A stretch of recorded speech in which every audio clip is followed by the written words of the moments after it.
Hi, I'm Dr. Dean Sherzai. And I'm Dr. Aisha Sherzai. We're co-directors of the Alzheimer's Prevention Program at Loma Linda University, and we're glad to present this remarkable talk on insulin resistance and cognitive impairment.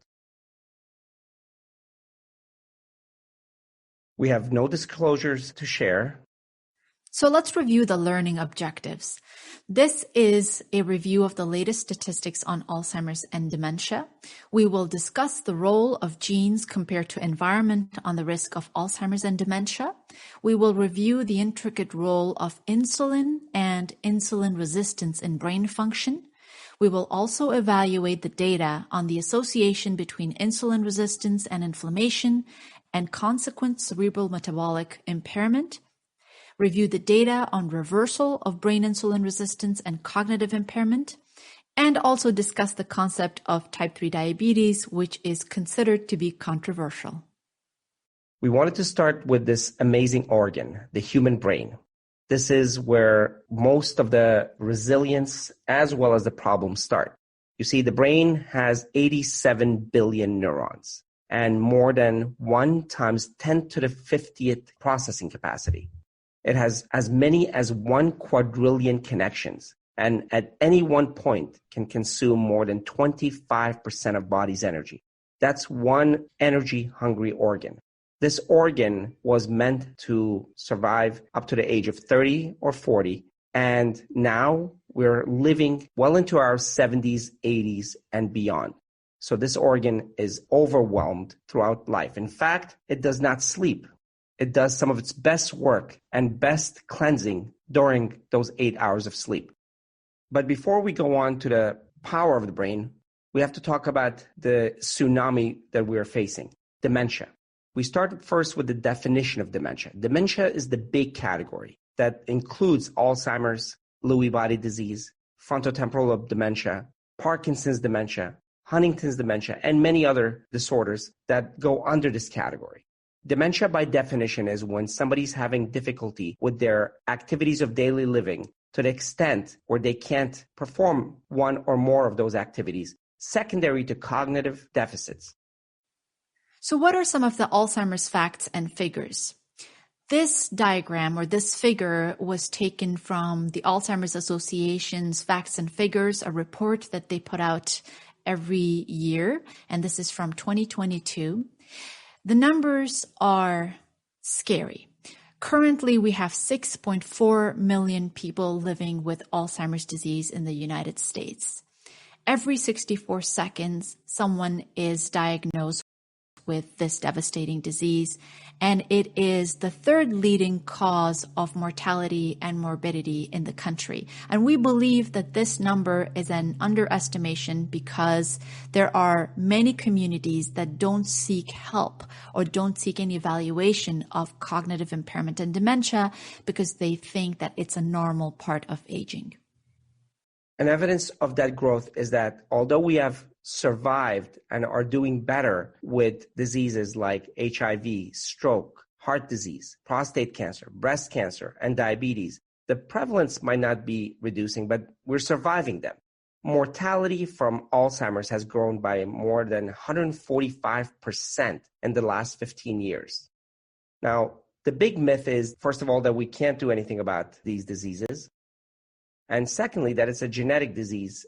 And evidence of that growth is that although we have survived and are doing better with, now the big myth is, first of all, that we can't do anything about these diseases.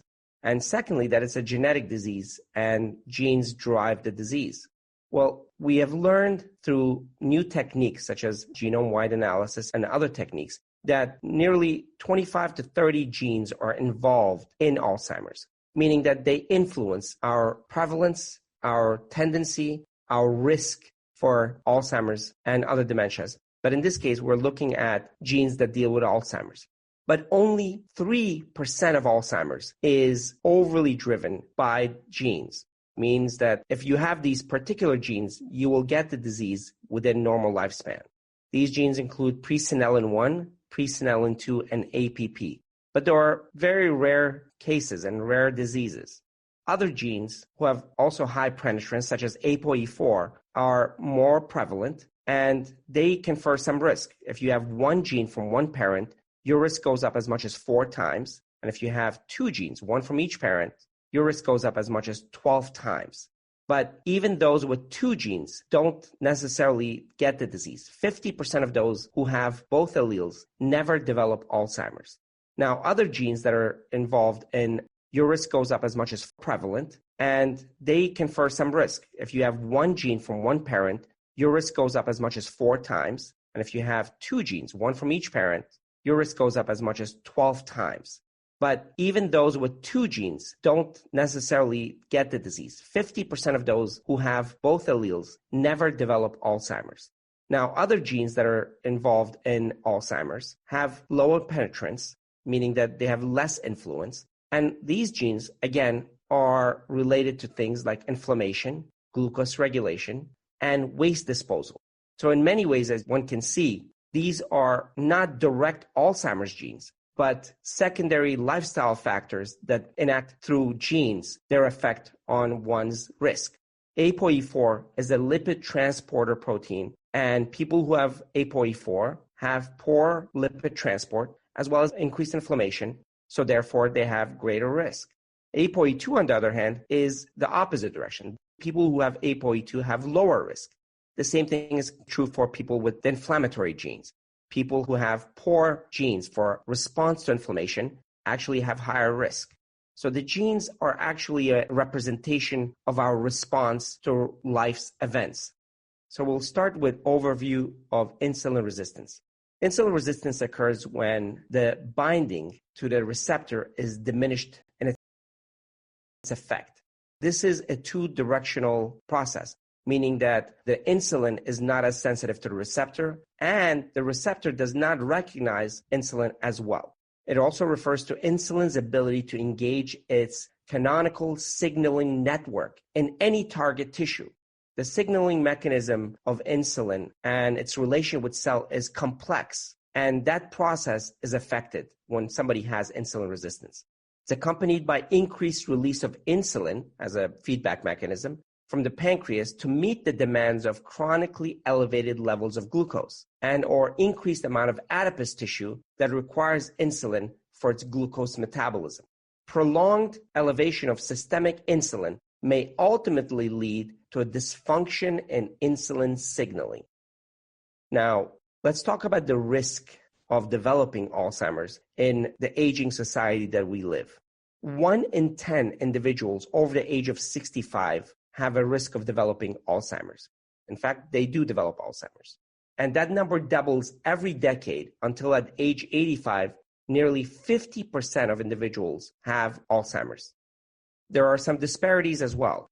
Women have twice the risk of developing Alzheimer's during their life.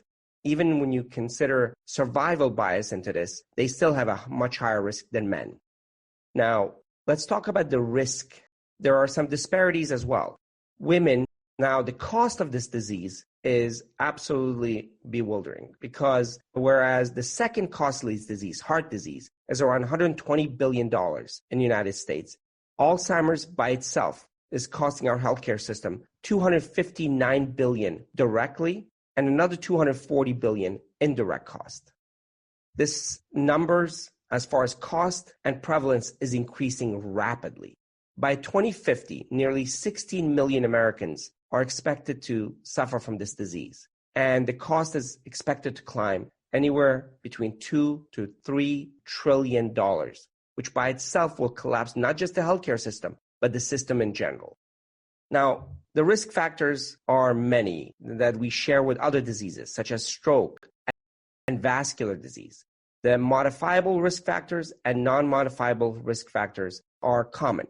The non-modifiable ones are age, we can't do anything about that, gender, ethnicity, and the genetics that we inherit. But the modifiable ones, which are becoming much more important because we know that they have a bigger effect and we have influence over them, are the vascular factors, hypertension, atherosclerosis, peripheral artery disease, heart disease, ischemic heart disease, coronary artery disease, atrial fibrillation, diabetes, in fact, even prediabetes, hyperlipidemia, and other lifestyle factors such as physical inactivity, obesity, cigarette smoking, alcohol, drug abuse, and some other ones such as level of cognitive activity in education, as well as hearing loss. Now, we have learned that given the metabolic system of the brain, there are 4 factors that influence risk. These are oxidation, inflammation, lipid dysregulation, and glucose or energy dysregulation. The disease is not a monosyllabic disease. It is many different kinds of processes that lead ultimately to Alzheimer's. People come to this disease from different directions, but nonetheless, it appears that the things that affect them the most are things that affect those variables: inflammation, oxidation, lipid dysregulation, and glucose dysregulation. And those things are nutrition, exercise, stress management, restorative sleep, and indirectly through the connectivity that it confers the brain, mental activity. These are the factors that have the greatest influence on brain's ability to withstand trauma. We're talking about metabolic trauma that I described earlier, as well as physical trauma and aging. Now let's discuss the role of insulin in brain function. We all know the role of insulin in the circulation and in the peripheral and general system, but the function of insulin in brain function, maintaining its structure and providing the necessary elements for its function, is extremely important and profound. To this day, we're still learning more and more about this phenomenon. Now, insulin receptors are expressed on all cell types in the brain. Insulin receptor density is high in some parts of the brain, especially in the olfactory bulb, which is responsible for smell, and the hypothalamus, which is the powerhouse of the brain, the central processing point of the brain, the hippocampus, which is responsible for encoding memory, especially short-term to long-term memory, and the cerebral cortex, which includes most of the brain cells or neurons, and the striatum and the cerebellum, which are responsible for connecting one part of the brain to another, and the cerebellum, which is responsible for balance and smooth movement. If there is chronic elevation of insulin in the periphery, it certainly impacts central insulin availability and function. Now, the molecular signaling pathways through which insulin starts its action in the body also mediates its role in the transmission of chemicals in the synapses or the connections between brain cells. It also has a major role in metabolism of neurons and the glial cells, which is a supportive cell in the brain, and how the brain responds to neuroinflammation. This slide represents the different types of brain cells and the function of insulin receptors on each one of these cells. As you can see, the blue cell in the middle is a neuron. Insulin receptor is responsible for various functions such as facilitating glucose transmission, facilitating the lipid transmission. It also has a major role in neurogenesis, or production of parts of the cell, and inhibition of apoptosis, which is programmed cell death. It's also available on microglia, and it modulates inflammation and inflammatory responses by secreting cytokines. It's available on astrocytes, and it's, again, responsible for modulating inflammatory responses, and it also enhances blood-brain barrier glucose uptake. Insulin receptors are found in arterioles and capillaries, which are the small blood vessels providing oxygen and energy to different parts of the brain.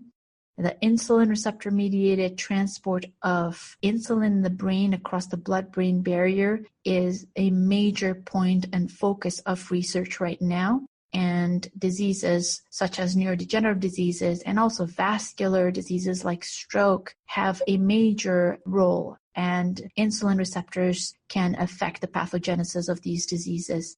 The arterioles also promote nitric oxide-mediated vasodilation with the help of these insulin receptors, which enhances cerebral perfusion. Now, it's important for us to understand the role of insulin in a healthy brain. When there is an acute rise in peripheral insulin, it actually leads to an increase in the central nervous system insulin. There is a very close relationship between peripheral insulin levels and central nervous system insulin levels. There is central modulation of body metabolism and regulation of memory and other cognitive and emotional functions. Insulin can lead to downregulation of insulin transporters at the blood-brain barrier, which does not allow insulin to enter the brain. As far as the source of insulin in the brain is concerned, most of it is from the plasma. The insulin levels in cerebrospinal fluid, or the liquid that surrounds the brain and the spinal cord, is much lower than what we see in plasma. These levels are correlated, and most of the insulin in the brain is derived from pancreatic circulating insulin. It passes through the blood-brain barrier through transporter-mediated systems, and this transport of insulin into the central nervous system is affected by many factors such as obesity, inflammation, diabetes, triglycerides, and also the presence of neurodegenerative processes in the brain. Now let's talk about how insulin resistance affects glucose disruption or energy metabolism relevant to Alzheimer's disease. We see common pathological features that support the notion that systemic insulin resistance can promote Alzheimer's disease and its neurodegenerative sequelae in the brain. The common features of an insulin-resistant state and Alzheimer's disease are inflammation, abnormalities in lipid metabolism, amyloidogenesis or the deposition of amyloid beta protein in the neurons and surrounding structures, and glucose dysfunction, generally speaking, which is usually detected with imaging techniques like PET scans. Insulin enters the central nervous system through the blood-brain barrier. Now let's with imaging techniques like PET scans. Insulin enters the central nervous system through the blood-brain barrier, and there are other points of entry as well, such as the hypothalamus and the choroid plexus. These are the rapid entry sites for peripheral insulins. Now, there's a debate whether insulin production actually occurs in the CNS. There is some evidence from animal models where they have seen messenger RNA of insulin-producing cells in various areas of the brain, and they have also been able to detect C-peptide in the cerebrospinal fluid, which indicates that there is some insulin production in the brain. But we still have to learn more about it, and we're waiting for validation studies. There are insulin receptors located in both neurons, which are brain cells proper, and glia, which is one of the supporting cells in the brain. They're selectively distributed in the brain, and as we mentioned earlier, there's higher concentration in the olfactory bulb, in the cerebral cortex, the hippocampus, the amygdala, the septum, which is a region of important feedback mechanism for cognition as well as feeding and hunger. Generally speaking, there are two types of insulin receptors, insulin receptor A and B. Insulin receptor A is abundant in the central nervous system, and it has a higher affinity for insulin compared to insulin receptor B, which is usually found in adipose tissue, in liver tissue, and skeletal muscles. Insulin receptor B is expressed in astrocytes, and it mediates potentially insulin and insulin-like growth factor function, or IGF. IGF-1 and 2 can also bind to insulin receptor, but at decreased affinity than insulin. And this points to the importance of insulin in the brain because it stimulates IGF and growth and response to inflammation. The insulin receptor is composed of tyrosine kinase with alpha and beta subunits. Once the insulin and other substrates are bound to it, the alpha subunit promotes autophosphorylation of tyrosine residues on the beta subunit, and it leads to recruitment of scaffolding protein, mainly insulin receptor substrate 1 and 2. Insulin receptor substrate 1 and 2 connect insulin to two pathways. And these pathways are very broad and detailed, but suffice it to say, there are main two pathways. The P13K pathway, which is responsible for metabolism and for the synthesis of lipid and protein, and the RAS pathway, which is responsible for cell growth, survival, and multiple gene expression.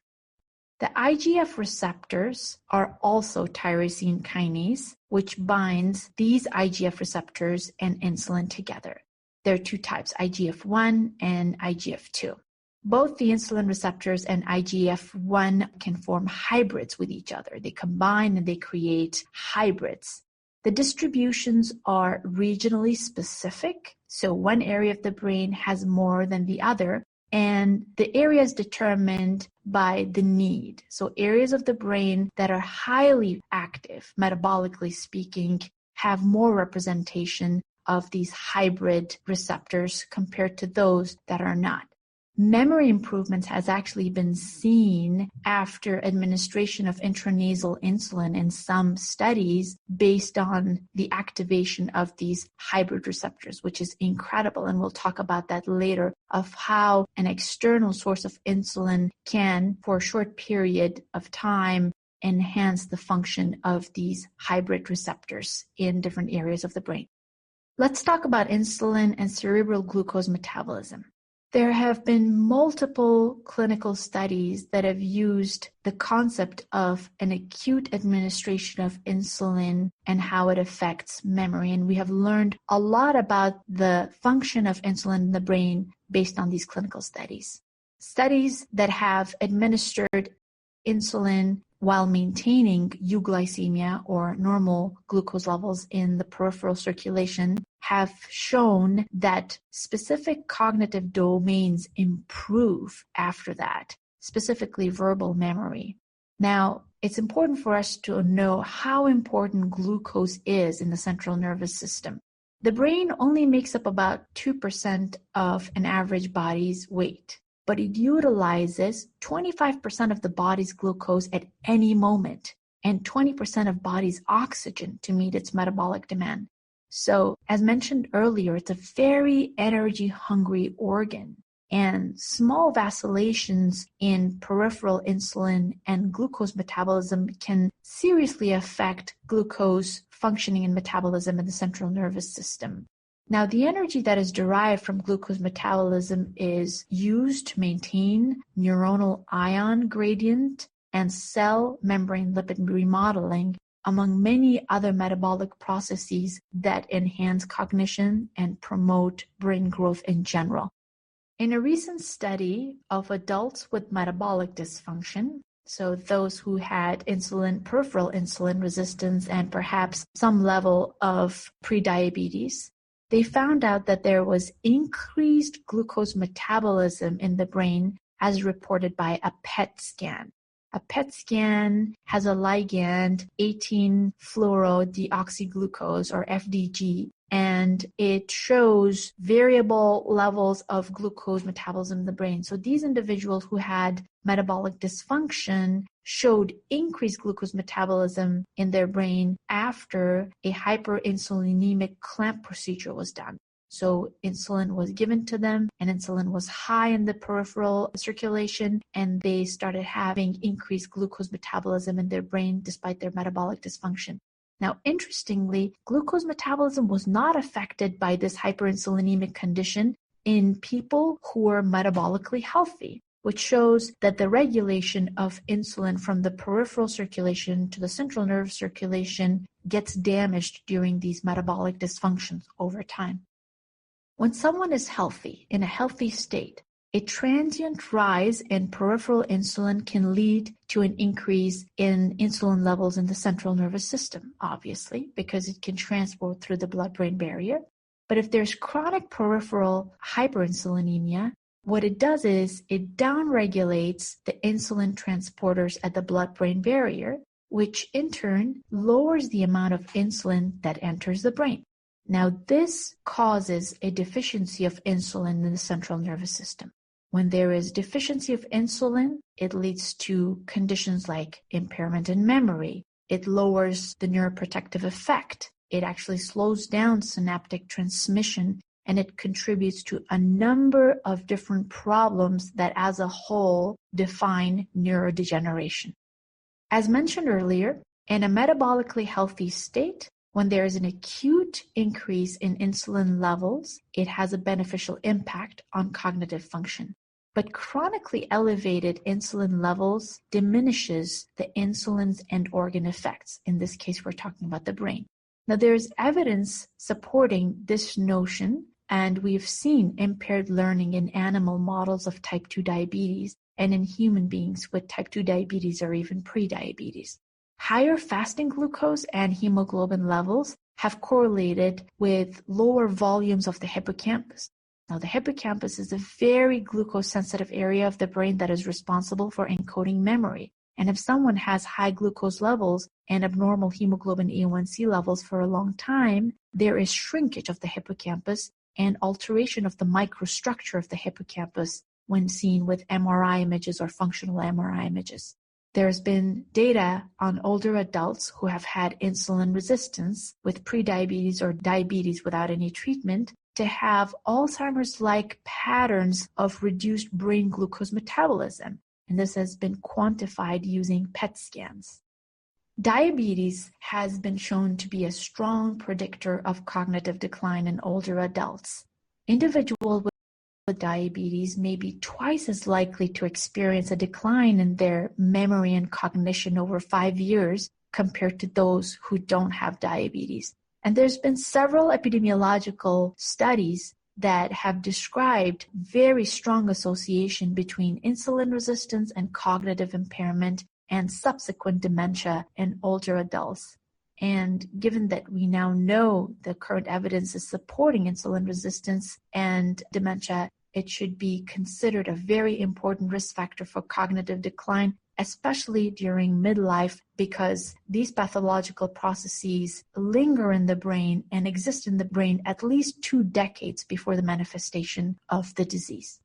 So the current research in human is largely based on the notion of the negative impacts of insulin resistance on cognitive performance that we have learned from animal models of insulin resistance.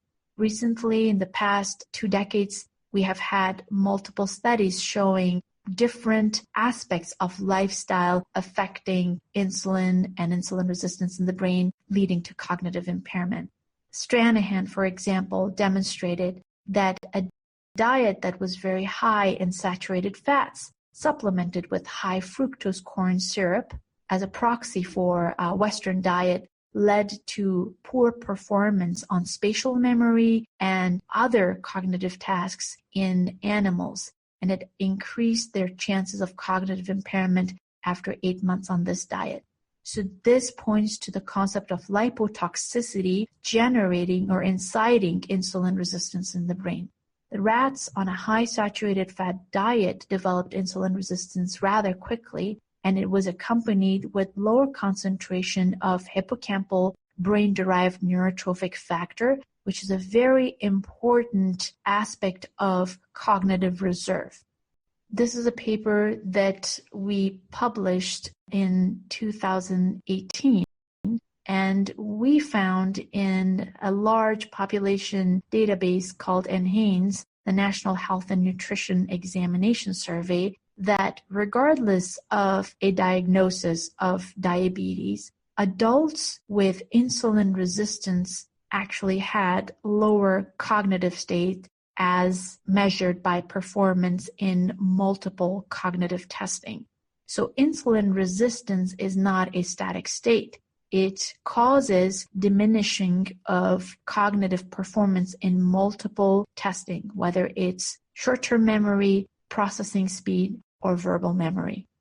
Now, inflammation has been identified as a common feature in studies of Alzheimer's disease and other neurodegenerative disorders.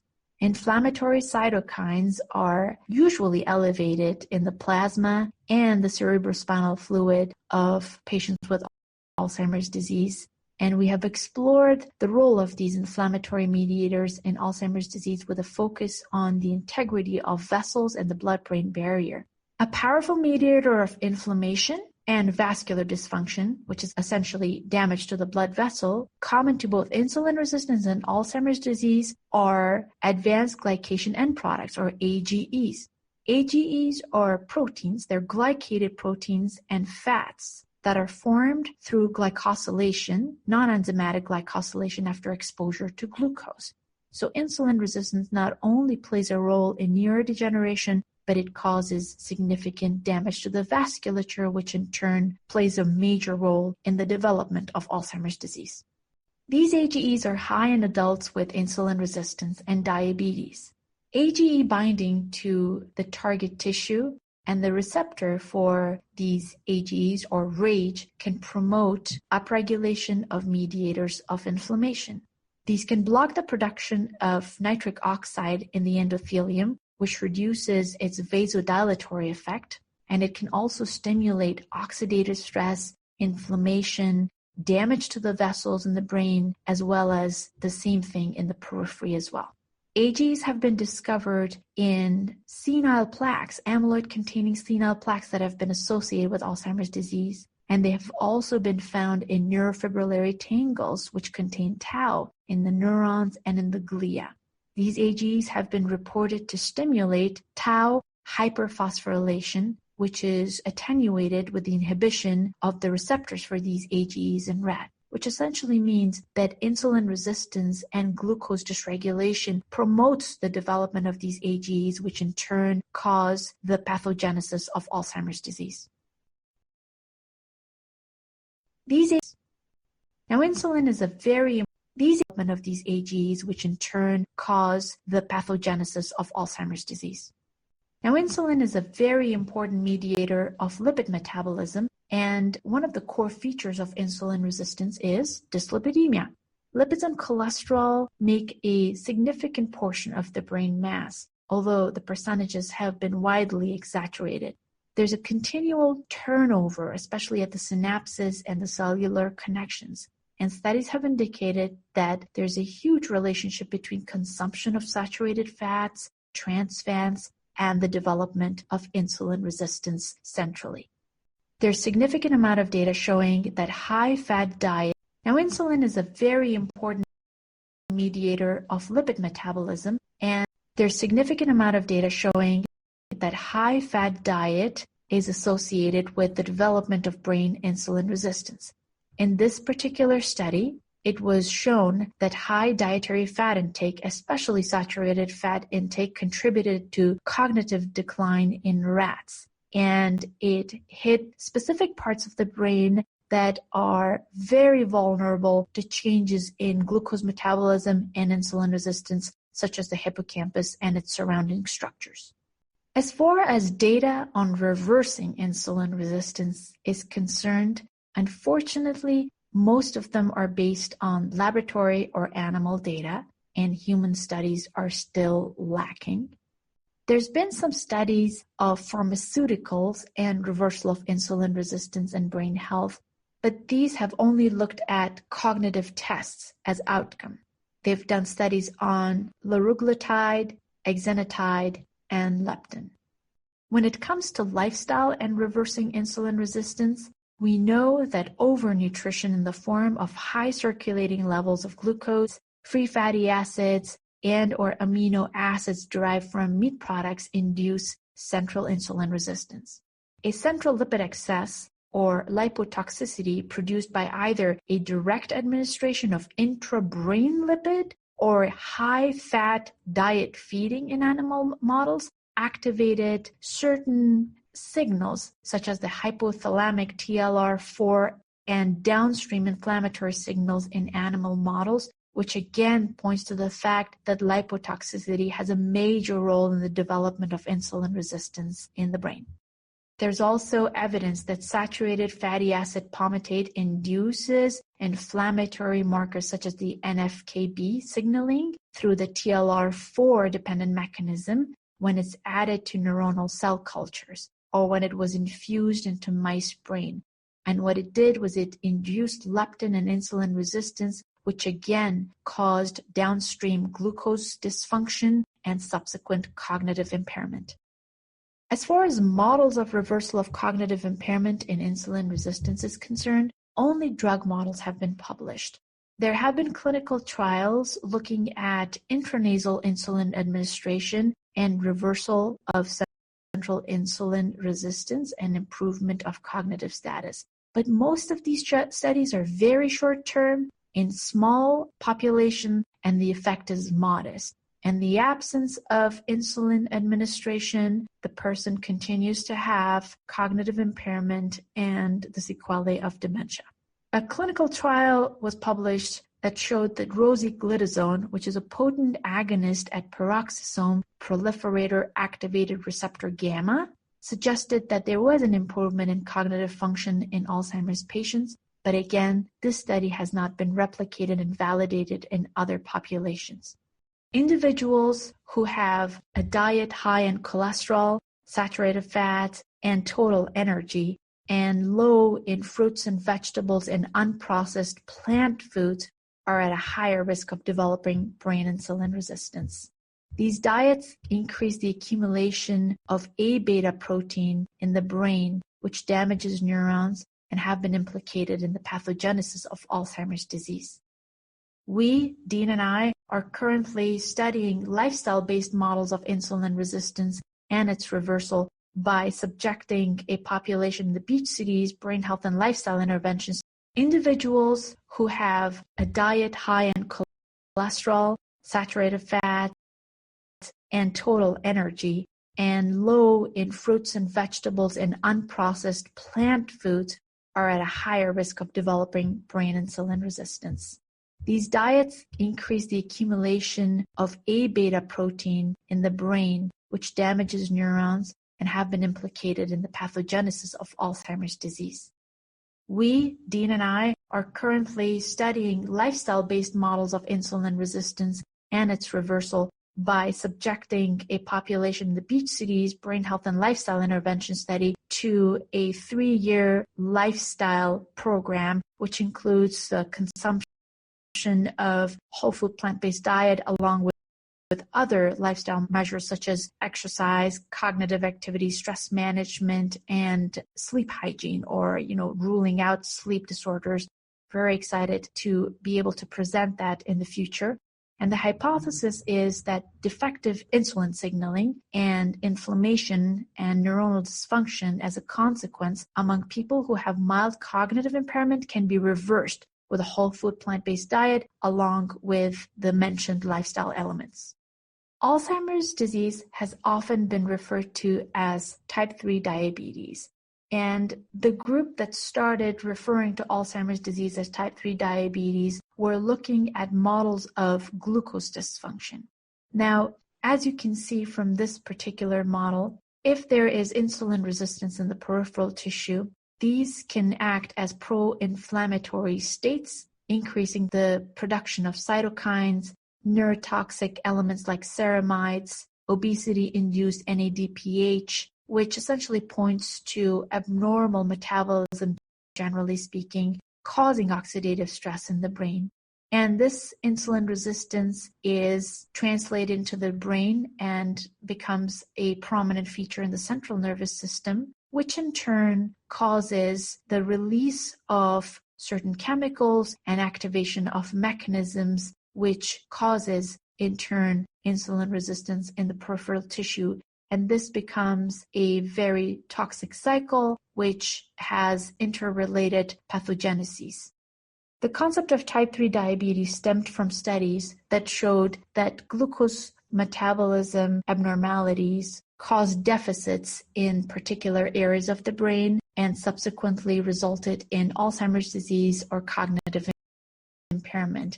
When imaging studies were conducted, deficits in cerebral glucose utilization and energy metabolism was detected, and therefore type 3 diabetes was used. But we now know that one can reach to Alzheimer's state by different ways. This is not the final path, but type 3 diabetes or insulin resistance in general seems to be a very strong process and a very prevalent process, if I may say, due to uncontrolled vascular risk factors and diabetes in the community. But in general, as we mentioned earlier, one can come to Alzheimer's disease through multiple directions. Glucose metabolism is one of the major ones, but we also have lipid metabolism, dysregulation, oxidation, and inflammation. In summary, we reviewed the latest statistics on Alzheimer's and dementia. We were able to discuss the role of genes compared to environment on the risk of Alzheimer's and dementia. We reviewed the intricate role of insulin and insulin resistance in brain function. We had an opportunity to evaluate the data up close on the association between insulin resistance and inflammation and consequent cerebral metabolic impairment. We also reviewed the data on reversal of brain insulin resistance and cognitive impairment and discussed the topic of type 3 diabetes. Thank you so much for your participation.